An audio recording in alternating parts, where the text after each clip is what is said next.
Magandang buhay! Panibagong araw, panibagong talakayan na naman. Handa na ba kayo sa ating talakayan ngayon? Okay, pero bago muna ang lahat, sino ba ang wala ngayon sa ating klase? Secretary, dear, pakitala na lang ha kung sino ang wala ngayon sa klase, tapos isend mo sa akin mamaya. Okay? Okay, balikan muna natin ang talakayan natin noong nagdaan. Ang tinalakay natin noong nakaraan ay tungkol sa kung ano ba ang maikling kwento. Kaya ngayon ay dadalhin ko na naman kayo sa panibagong talakayan na kung saan ito ay tungkol sa isang halimbawa ng maikling kwento. Ang pamagat ng maikling kwento na ating tatalakayin ngayon ay ang kwintas. Kaya ngayon ay ibabahagi na ni Binibining Zambrano sa inyo kung ano ba ang ideya o mga pangyayaring nakapaloob sa maikling kwentong ang kwintas. Ang kwintas ni Gede Maupassant. Si Matilde ay isang magandang babae, ngunit mahirap lamang.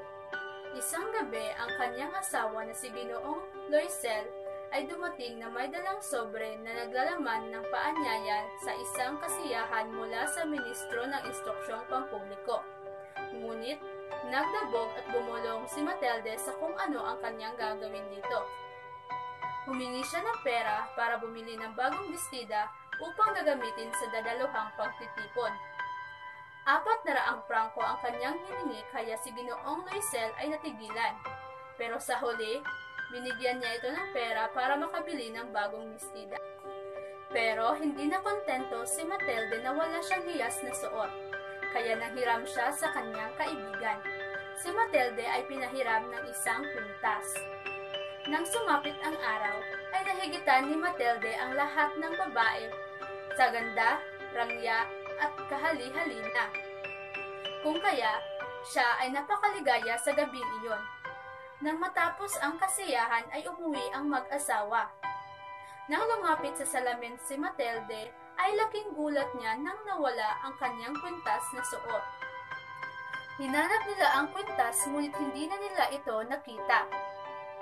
Kaya naghanap na lamang sila ng katulad nito para maisauli sa kanyang kaibigan, sapagkat ito'y nagkakahalaga ng 40,000 prangko. Nang mabili na nila ang kwintas ay agad nila itong isinauli sa kanyang kaibigan na naging malamig na ang pakikitungo sa kanya. Lubos na nauunawaan na ni Matilde ang mamuhay sa gitna ng karelataan. Tumagal ang 10 taon ay natapos din lahat ang kanilang mga utang kasama na ang mga tubong nagkapatong-patong. Si Matilde ay mukhang matanda na at namumuhay sa maralitang buhay. Isang araw, naglalakad siya sa Champs-Élysées at nakita niya ang kanyang kaibigan kasama ang isang bata. Katulad pa rin ito ng dati na may taglay na panghalina.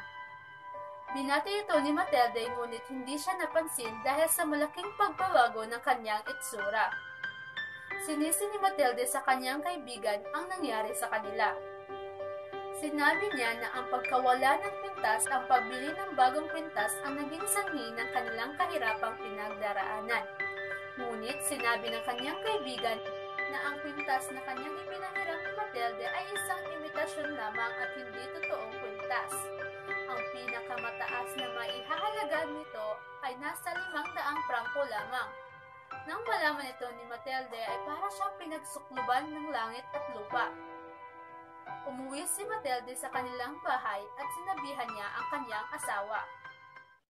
Ngayon, tapos na nating natalakay ang maikling kwentong ang kwintas.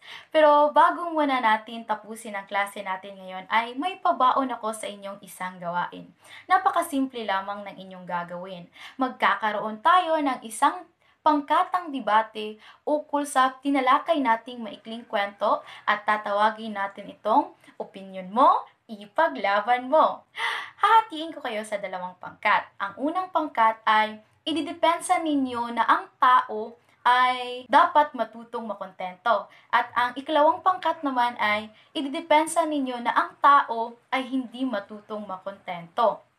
Kaya ngayon ay ibabahagi at ilalahad ko sa inyo ang pamantayan o rubrics kung paano ko kayo bibigyan ng score, at ito na rin ang magsisilbi ninyong gabay kung paano ninyo epektibong gagawin ang activity sa susunod na araw. Ngayon, makikita ninyo sa inyong mga screen ang pamantayan o rubrics ng pangkatang debate na ating gagawin sa susunod nating pagkikita. Narito ang unang pamantayan. Paksa o kaisipan. Dapat lubhang malinaw at maayos ang kaisipang naipahayag. May 4 o higit pang kaisipan ang nabanggit tungkol sa paksa. Ito ay may 3 puntos. At ang ikalawang pamantayan naman ay ang pangangatwiran. Dapat may sapat na katibayang iniharap sa pangangatwiran. Ito ay may 3 puntos din. At ang tatlong pamantayan naman ay dapat maayos ang pagkakapahayag na may pang-akit sa nakikinig ang boses o pagsasalita. Ito ay may 3 puntos din. At ang pang-4 na pamantayan naman ay ang pagtuligsa. Dapat may 3 o sapat at malinaw na pahayag tungkol sa ipinahayag ng kabilang panig. Ito ay may 3 puntos din. At ang panghuli naman ay ang tiwala sa sarili.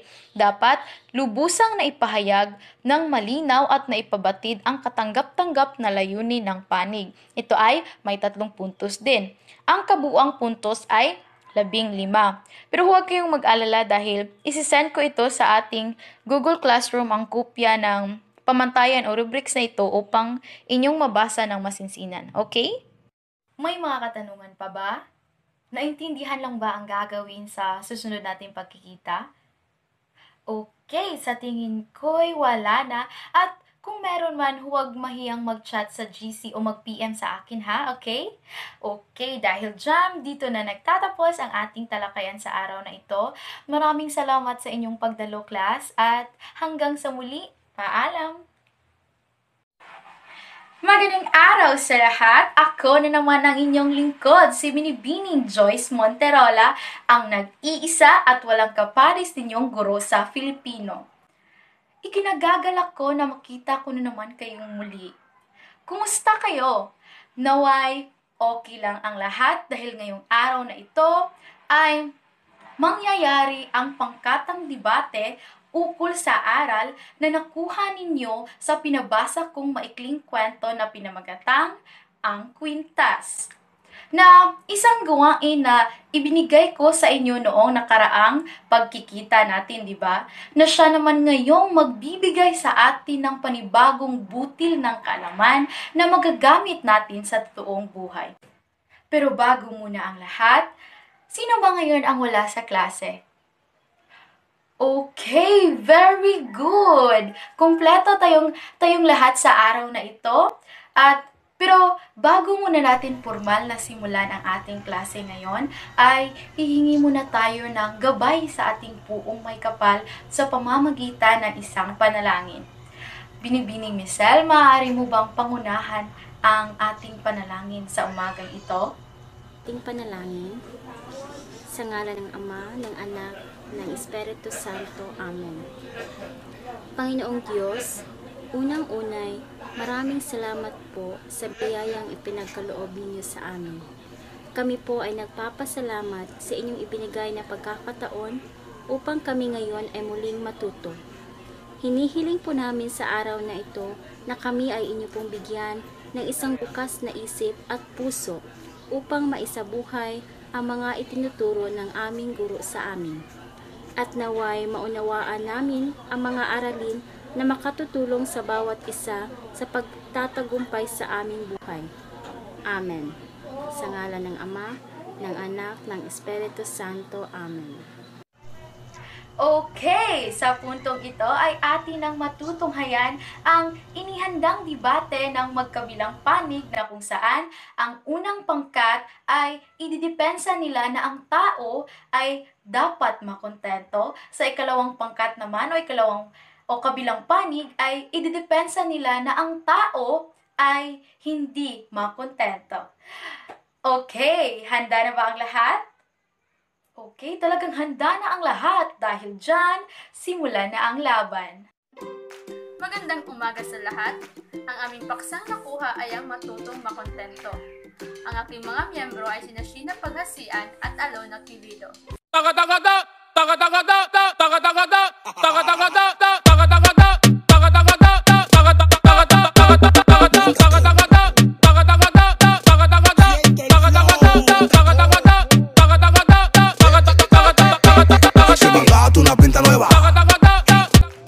Magandang araw! Ang ikalawang grupo naman ay pinapagsa ang hindi marunong makontento. At ngayon, ipinapakilala ko ang mga kalahok na sina Carmela Rose Gibol at si Riabel Nable. At humanda na kayo sa isang debate.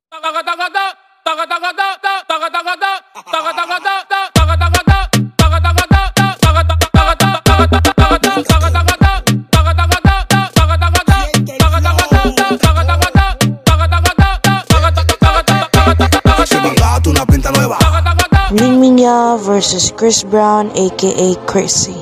Le pari al pobrecito que tipo suena si mangato una pinta nueva. Y antes lo que era. Tiene tu cartera llena. Matutong di makontento. Skirt! Mas natuto at mas nagkakaroon ka ng pagkakataon upang hubugin ang iyong sarili sa pagiging di makontento. Dito, mas may pamamalas mo ang iyong pagkauhaw upang maging maunlad sa buhay. Ha ha ha! Matutong makontento because kung hindi ka kontento ay matutulad ka sa ating bida sa istoryang Ang Kwintas. Ang ating mga bida ay naghirap at hindi naging masaya sa kanilang mga buhay. Kaya tanggapin kung ano ang meron ka at huwag mag-asam ng mga bagay na hindi mo kaya. Ito ang isa sa mga mensahe na nais ipabatid sa Matutong Makontento. Gloria Macapal Arroyo versus Jessica Sohul. Di umano, batay sa iyong paniniwala, dapat ang tao ay marunong makontento. Ngunit ang katanungan ay, kailan mo masasabi na umuunlad ang isang taong nakukontento lang? Paano mo ito nasabi? Dapat ang tao ay makontento dahil katulad na nga sa kwentong Ang Kwintas na ang mag-asawa ay nagkaroon sila ng problema dahil nga yung bidang babae ay naghahangad pa ng mas marangyang pamumuhay. Kung ihahalin tulad ito sa totoong buhay, kung ikaw ay magiging kontento, ay magiging mas masaya ka sa iyong pamumuhay. Diba sinabi mo nga na, kapag ang tao ay makontento o nakontento na sa kanyang buhay, ay mas masaya pa ang kanyang pagiging pamumuhay. Ngunit, kung ilalagay lang natin sa sitwasyon na ikaw ay mahirap, masasabi mo na lamang ba na dyan lang talaga ang kaya mo o dyan lang ang kaya mong abutin sa buhay na kung saan mananatili ka na lamang mahirap? Di ba hindi? Dapat bilang isang tao, bilang isang babae din, ay mas magpursige ka pa sa iyong pamumuhay. Katulad na nandoon sa nangyari sa kwento na Ang Kwintas na kung saan ang bidang babae ay inimbitahan ang kanyang asawa sa isang pagtitipon na kung saan dapat magsuot ng isang magandang damit o magkaroon ng isang alahas. Kaya bilang isang babae ay kinakailangan maging isa kang presentable sa lahat, lalo na sa lipunan natin ngayon. Kaya talagang dapat ang isang tao ay mas magpursige pa at hindi lamang makontento sa ganyang bagay. Diba sinabi mo na hindi mo na kailangan makontento? At hanggang kailan mo naman masasabi na hindi mo na kailangan maging kontento sa isang bagay? Para sa iyong katanungan ay masasabi ko na hindi pa makontento ang isang tao kung alam niyang mayroon pang kulang o mayroon pang hindi naabot ang hindi pa niya abot ang kanyang mga pangarap. Katulad na lamang sa nangyari sa Ang Kwintas na kung saan naramdaman ng bidang babae na parang may kulang sa kanyang kasautan at yun ay ang kwintas na kung saan dito na rin nagsimula ang kanyang hindi pagiging makontento. Kung ihahalin tulad ito sa totoong buhay na kung saan bilang isang mag-aral na nakakakuha ako ng maliit na marka, hindi ibig sabihin nun na dyan na lang ang aking kaya o makontento na lamang ako dyan. Dapat, mas magpursige pa ako na makakuha pa ng mataas na marka. Doon din sa katanungan na kailan ko masasabi na makukontento na ako sa isang bagay, ang sagot ko dyan ay walang hanggan. Walang hanggan sapagkat kung naabot ko na ang rurok ng tagumpay ng isang bagay, maaari naman akong magsimula muli at ito naman ang aking aabutin.